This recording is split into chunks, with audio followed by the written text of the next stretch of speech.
কাকে ভোট দিবেন? কাকে ভোট দিবেন ভাবছেন কিছু? আমি তো ভাইবা ফেলাইছি ভাই, কাকে ভোট দিব? আমি তাকেই ভোট দিব যে বিষ খায়া বিষ হজম করতে পারে।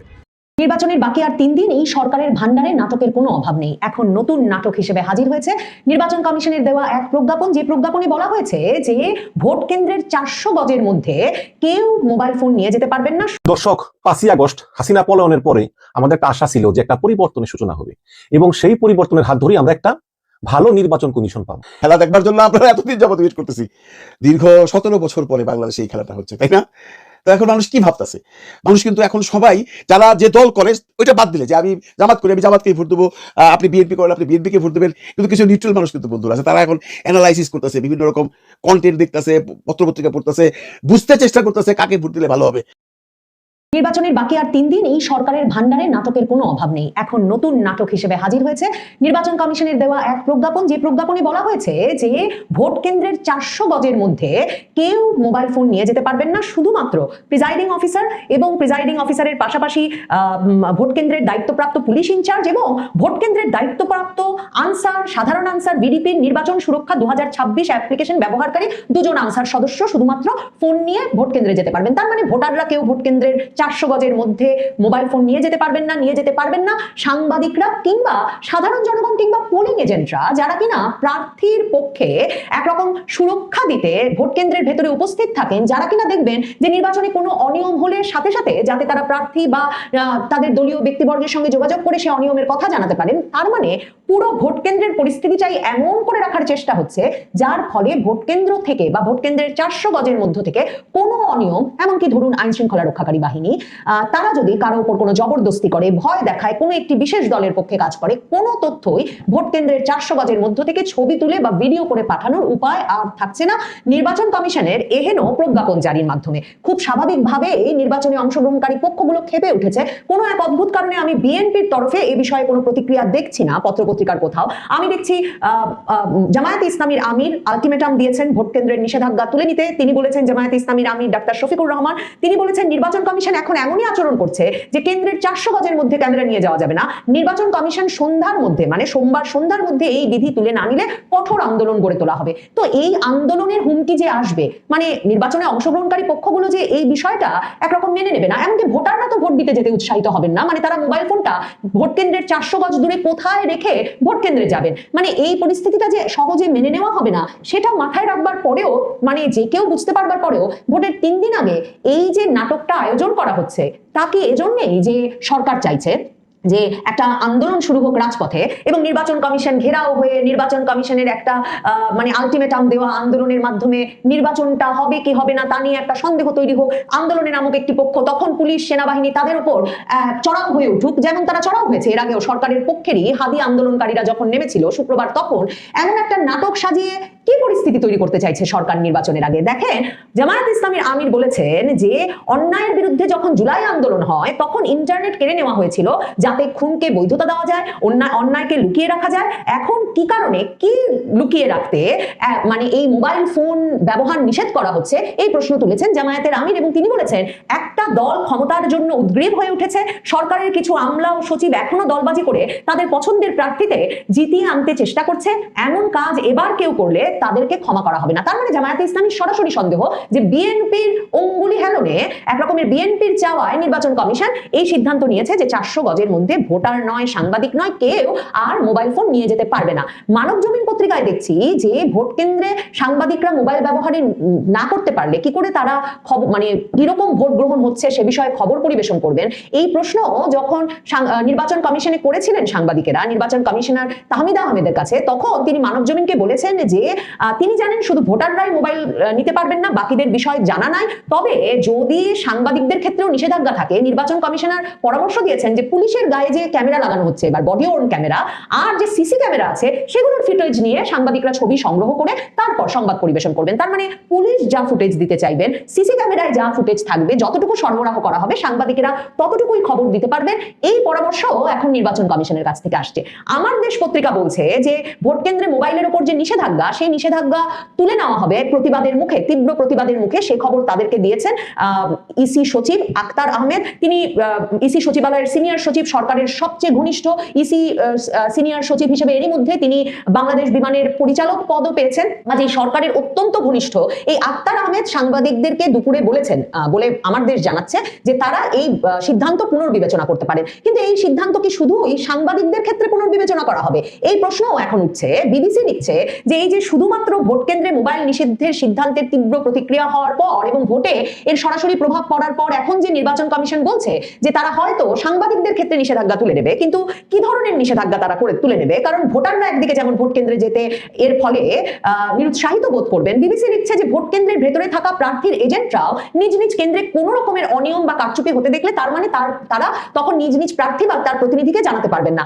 এমন উদ্বেগও আছে যে পোলিং এজেন্টরা এই যে সেই মানে সকাল থেকে বিকেল পর্যন্ত এবং সন্ধ্যা পর্যন্ত আসলে ভোট গণনা শেষ হওয়া পর্যন্ত তাদেরকে যে ভোট কেন্দ্রে থাকতে হবে মোবাইল ছাড়া, এটার জন্য অনেক পোলিং এজেন্ট আসলে ভোট কেন্দ্র পাহারা দিয়ে তার প্রার্থীর পক্ষে এই লম্বা সময় ভোট কেন্দ্রের ভেতরে থাকতে রাজি হবেন কিনা তা নিয়েও সন্দেহ আছে। হাসনাত আব্দুল্লাহরা স্ট্যাটাস দিয়েছেন সরাসরি এবং তিনি ফেসবুকে বলেছেন যে জাতীয় নাগরিক পার্টির দক্ষিণাঞ্চলের মুখ্য সংগঠক হাসনাত আব্দুল্লাহ স্ট্যাটাস দিয়ে বলেছেন অবিলম্বে এই সিদ্ধান্ত প্রত্যাহার করা উচিত।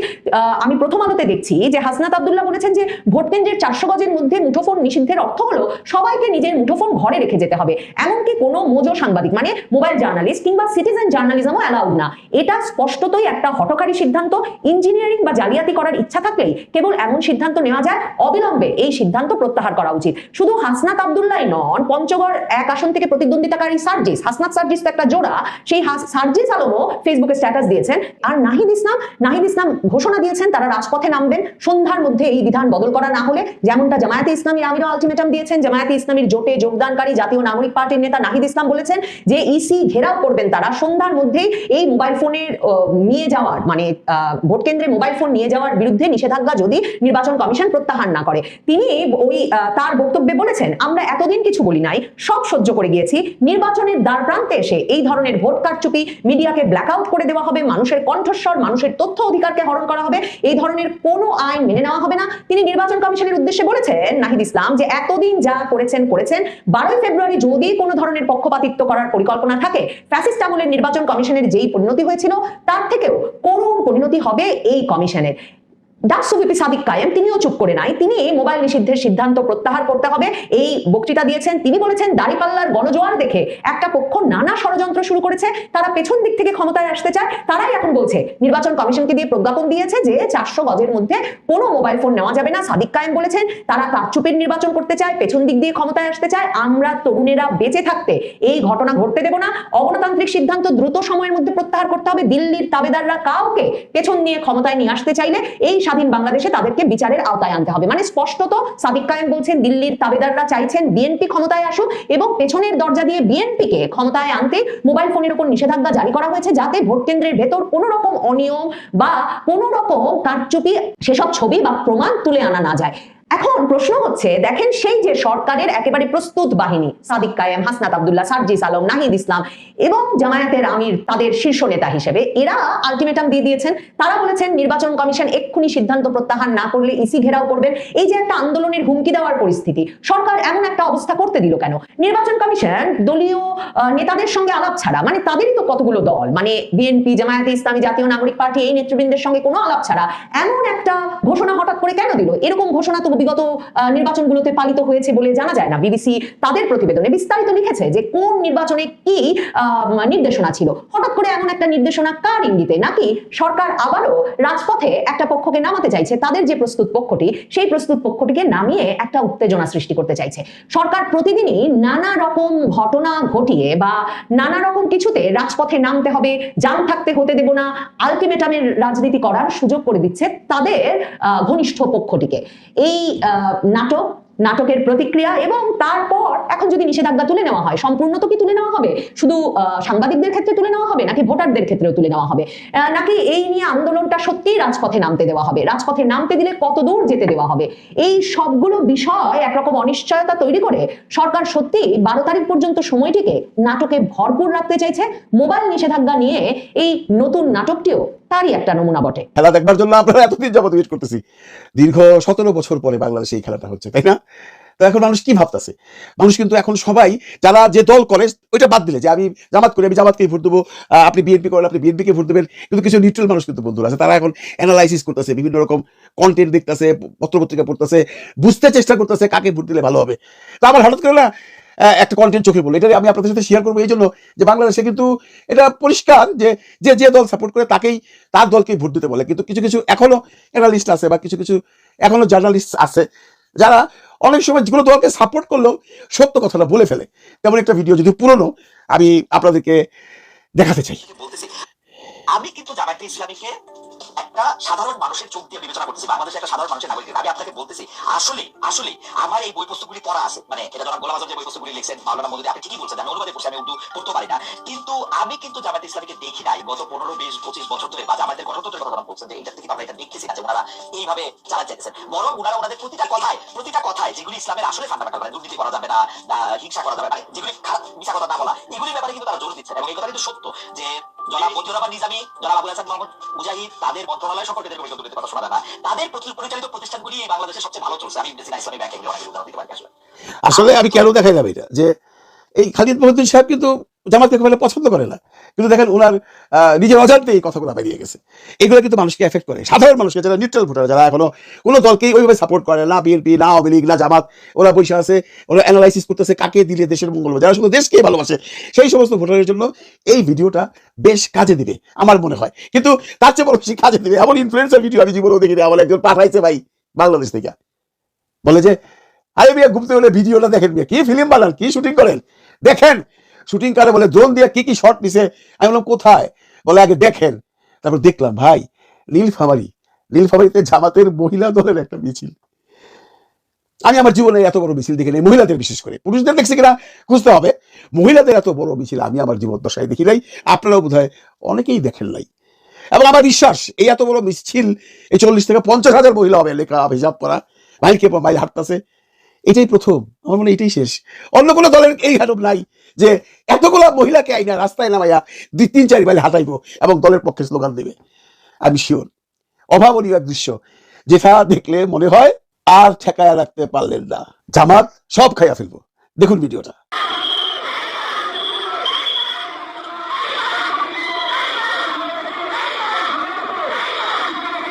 দেখেন কত মানুষ,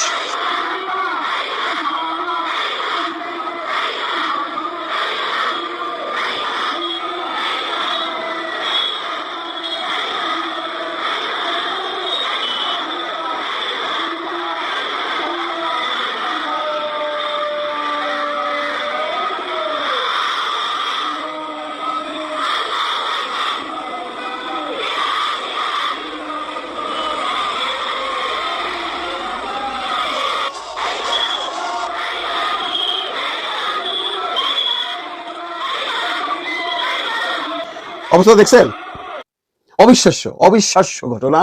বাংলাদেশে এতগুলো মহিলাকে নিয়ে, এতগুলো মা বোনকে নিয়ে এই প্রখর রৌদ্রে, বাংলাদেশে কিন্তু এখন শীত নাই, মোটামুটি গরম পড়ে গেছে, এই প্রখর রৌদ্রে মাইলকে মাইলের এই যে মিছিল দাঁড়িপাল্লার ফলে কি বার্তা দেয়? এটা কি এই বার্তা দেয় না যে এইবার দাঁড়িপাল্লা সব খায়া ফেলবে? আসলে বন্ধুরা, আপনারা যারা অনেকে দুশ্চিন্তায় আছেন, অনেকে আমাকে ফোন করে বলে যে ভাই টিভি দেখলে তো মনে হয় বিএনপি ক্ষমতা দখল করে ফেলাইছে, বা তাদের কথাবার্তা শুনলে তো মনে হয় তারেক রহমান প্রাইম মিনিস্টার হয়ে গেছে। বলতে দেন না ভাই, কে প্রাইম মিনিস্টার হবে আল্লাহ ছাড়া কেউ কইতে পারে না। মানুষের মনের যে জোয়ার, মানুষের ভোট দেওয়ার যে জোয়ার, এটা ঘটবে ভোটের দিন। জামাত ইসলাম তো বলে না যে আমরা ক্ষমতায় চলে গেছি, জামাত ইসলাম বারবারই বলে ইনশাআল্লাহ যদি আমরা ক্ষমতায় যাই। তারা যদি রাখছে, কারণ তারা আল্লাহকে বিশ্বাস করেন। আল্লাহ বলছেন কনফিডেন্স থাকা ভালো, কিন্তু ওভার কনফিডেন্ট হইও না। তো বন্ধুরা, আসলে বাংলাদেশের যে সার্বিক অবস্থা, এখন মাত্র আছে 3 দিন। অনেকেই বলতেছেন যে এই 3 দিনের মধ্যে ইলেকশন নাও হইতে পারে, ইলেকশন পোস্টপোন হইতে পারে। তাদেরকে অত্যন্ত বিনয়ের সাথে বলতেছি, এই ইলেকশন পোস্টপোন হওয়ার কোনো রকম সুযোগ নাই, ইলেকশন এটা হবে। এবং ইলেকশনে কোনো রকম তাল ভাঙা যদি কেউ করে, কোনো রকম যে দলই করুক, যদি ভোট কারচুপি করতে চায়, এবার কেউ রেহাই পাবে না। তার কারণ ইউনূস সাহেবের একটা দৃঢ় প্রতিজ্ঞা, উনি একটা free, fair and acceptable election দিয়ে যাবেন। অলরেডি আপনারা দেখছেন আর্মি নেমে গেছে, ইনশাআল্লাহ তারা তাদের কাজ করবেন, এবং তারা তাদের কাজ করছেন। বিভিন্ন জায়গায় বিভিন্ন রকম ধরপাকড় হচ্ছে, কাদের ধরপাকড় করছে, কারা সন্ত্রাসী, তাদের কাছে লিস্ট আছে। তো মনে হয় না যে বাংলাদেশে ইলেকশন হবে না বলে কিছু মানুষ যে বিভিন্ন ধরনের কন্টেন্ট তৈরি করছেন, তাদের কন্টেন্টে যাই দেখবেন নির্বাচন কি হবে, একই প্রশ্ন আজকে কয়েক মাস যাবত করতেছে, নির্বাচন কি হবে। এই সমস্ত কথাবার্তা শুনলে আবার সেই গল্পটা মনে পড়ে যায়। ওই যে গ্রামের ছেলেরা বলছিল তোর পোলা তো স্কুলে যায় কিন্তু পাশ করতে পারবো না, পাশ করার পরে বলে চাকরি পাইবো না, চাকরি পাওয়ার পরে বলে বেতন পাইবো না।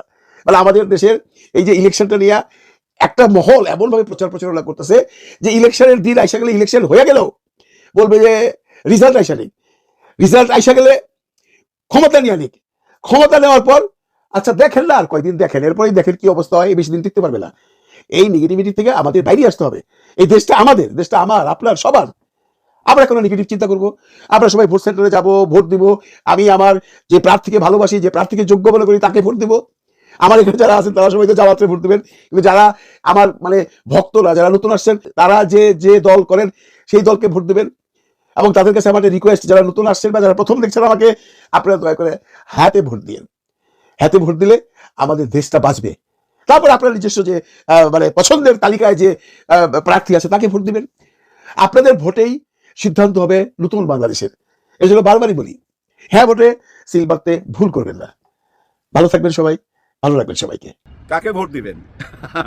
কাকে ভোট দিবেন ভাবছেন কিছু? আমি তো ভাইবা ফেলাইছি ভাই কাকে ভোট দিব।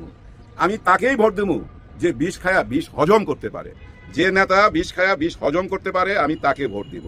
ওই নেতাকে ভোট দিব না যে বিষ খায়া বিষ হজম করতে পারে না, মুখ দিয়া ওই বিষ বাই কইরা ফেলে, বমি কইরা দেয়, মানুষের সামনে বমি কইরা দেয়। ওই নেতাকে আমি ভোট দেব না। কেন এই কথাটা বললাম? দেখেন, গত 16-17 মাসের ইতিহাসটা আপনারা একবার চোখের সামনে তুলে ধরেন। বিভিন্ন জনের রিপোর্ট দিচ্ছে, বিভিন্ন সংস্থা বিচার আচার কইরা দেখছে যে একটি দল 80% সন্ত্রাস তারা করছে, চাঁদাবাজি করছে, লুটতরাজ করছে, মামলা বাণিজ্য করছে। 80% উপরে বাকি সবাই ভাগাভাগি কইরা সবাই করছে, কারো 2%, কারো 1%, কারো 5%, কিন্তু 80-র উপরে একটি দল করছে। তার মানে কি একেবারে জলজন্ত ব্যাপারগুলা, তাই না? এই ব্যাপারটা নিয়ে আমার কথা বলা উচিত। আমার মুখের সামনে আইসা আপনারা যখন বসবেন, আমি মনে করেন নেতা, আপনারা বসে রয়েছেন ঘন্টার পর ঘন্টা, আমি আসলাম, আমি যদি আইসা বলি যে আমি ছিলাম না, আমার অনুপস্থিতিতে বেশ কিছু অঘটন ঘটছে, এই দেশে চাঁদাবাজি হয়েছে, মামলা বাণিজ্য হয়েছে, লুটতরাজ হয়েছে, এবং নিজেরা হানাহানি কইরা এই পৃথিবী থেকে বিদায়ও নিছে, এগুলো আপনারা জানেন, এগুলো আমি লুকাইতে চাই না। কিন্তু আমি আসছি এখন থেকে এগুলা বান মানে ফুল স্টপ। এটা বইলা যদি শুরু করতো ওই 300 ফিট থেকে, তাইলে কেমন দাঁড়াইতো ব্যাপারটা? অন্যরকম দাঁড়াইতো। কিন্তু আমি তো সেটা করি নাই। আমি কি করলাম? ওই যে 71 সাল, আজ থেকে 54 বছর আগের ওই বিষটা হজম করতে পারলাম না, ওইটা আমি বমি কইরা দিলাম। আমি আবার সবাই সামনে বললাম ওই অতীত, যে অতীতটা নিয়ে ব্যবসা বাণিজ্য করছে বড় একটি দল, মানে আওয়ামী লীগ। এখন দেখেন এই জেনারেশন ওই 71, 50, 54 বছর আগের ওই ইতিহাসটা দেখবে না, এই যে ঘইটা গেল চোখের সামনে 2024-এর এই যে 36টা দিন, সেটা বিচার করবে। আপনি বলেন কোনটা চোখের সামনে ভাসবে? এই জেনারেশন তো এইটা দেখছে, ওইটা তো দেখে নাই। আর ওইটা যারা দেখছে তারা পৃথিবী থেকে আস্তে আস্তে অনেকেই বিদায় নিছে, আবার অনেকেই বাইচা আছে। যেমন ওই যে ফজলুর রহমান, বীর মুক্তিযোদ্ধা ফজলুর রহমান, হায় উনি তো বলছিল উনিও নাকি বিষ খায়া ফেলবে যদি জামাতে ইসলাম ক্ষমতায় আসে। গতকালকে দেখলাম কান্নাকাটি করতেছে, আওয়ামী লীগের ভাই বোনেরা, আমার শেষ বয়স, আমাকে একটি ভোট দিবেন, আমি একজন মুক্তিযোদ্ধা, আমি আপনাদের ভাই। আমার মনে হয় একটা টাইমে যাত্রার সঙ্গে উনি জড়িত ছিল। হ্যাঁ ভাই, যাত্রার সম্রাট তো উনি, যেভাবে বলে বুকে আইসা লাগে। তো এই যে আওয়ামী লীগের ভোট চাইতেছে, কিন্তু এখন যদি এই আগামী 3 দিনের মধ্যে উনি টের পাওয়া যায় যে আওয়ামী লীগ তো ওনাকে ভোট দিবে না, ভোট তো অন্যদিকে চলে যাবে, তাহলে উনি কি করবে দেখবেন। আমার মনে হয় 2-3 দিনের মধ্যে উনি নির্বাচন বয়কট করবে। হ্যাঁ, উনি বলে দিবে আমি নির্বাচন বয়কট করলাম। কারণ নির্বাচন করলে তো আবার ওই যে বিষ খাওয়ার ব্যাপারটা চলে আসতে পারে, যার জন্য আগেই সেফ জোনে চলে যাবে। এভাবে অনেকেই চলে যাইতেছে। অনেকে দেখছি ভাই দলিল ছিঁড়া ফালাইতে, অনেকে দেখছি বলতে যে আমরা 7 জন হইলাম MA পাস, আমরা গেছিলাম ওই যে রাজনীতি করার জন্য, সুযোগ চাইতে গেছিলাম। আমাদেরকে কোনো গণায় ধরে নাই। গণায় ধরছে কাকে? যে এই মাত্র নাম লেখা শিখতেছে, ওনাদের এই লোক এই কথাগুলা বলতেছে। আরো অনেক কথা, এর মধ্যে একজন তো আইসা বললো এমন একটা কথা যেটা শুনতে জানেন খুব হাসিও লাগছে, কষ্টও পাইছি, আবার মেজাজও খারাপ হয়েছে। উনি কি বলতেছে? অদ্ভুত কথা, কোন কথার কি অর্থ নিজেই জানে না। উনি বলতেছে 12 তারিখ পর্যন্ত আপনারা দয়া কইরা কেউ চাঁদাবাজি করবেন না, 12 তারিখ পর্যন্ত কেউ চাঁদাবাজি করবেন না। উনি হাতে পায়ে ধরতেছে। তার মানে কি 12 তারিখের পরে কইরেন? ক্ষমতায় আসার পর কইলেন 12 তারিখ কেন বলবে? উনি তো বলবে চিরজীবনের জন্য ওই পথ থেকে ফিরে আসেন, চিরজীবনের জন্য এই চাঁদাবাজি বন্ধ করেন, আমাদের অনেক বদনাম হয়ে গেছে। যেই কথাটা আমি প্রথমে বললাম, এরকম একটা স্বীকারোক্তি মানুষ চাচ্ছিল বড় নেতার কাছে, কারণ উনি আইসা যখন বললেন আই হ্যাভ এ প্ল্যান, ওই প্ল্যানটা কি আজ পর্যন্ত মানুষ জানলো না, কিন্তু খণ্ড খণ্ড কিছু চিত্রে মানুষ ধরে নিছে এগুলাই উনার প্ল্যান। যেমন দিনাজপুরে উনি আমের ফসল করতে চান, লেচুর ফসল তো আছেই, এখন আবার আমের ফসল করতে চান, এবং দিনাজপুরের আম সারা বিশ্বে পাঠাইতে চান। এগুলো ওনার প্ল্যান। ওনার প্ল্যানের মধ্যে কি গর্ভবতী মারা ছুটি পাবে 6 মাসের জন্য, যারা চাকরি করে।